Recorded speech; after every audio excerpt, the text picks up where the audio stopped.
Olá! Hoje vou conversar com a Ana bem rapidinho sobre bruxismo. Ana, quanto tempo com dor de cabeça frequente? Fiquei com mais ou menos uns 4 anos. Quanto tempo sem dor de cabeça desde que começou a fazer o tratamento?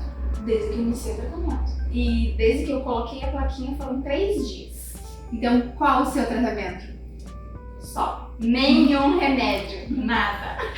Placa de bruxismo adequada, ajustada, melhora rapidinho a disfunção da articulação temporomandibular e resolve as dores de cabeça crônicas.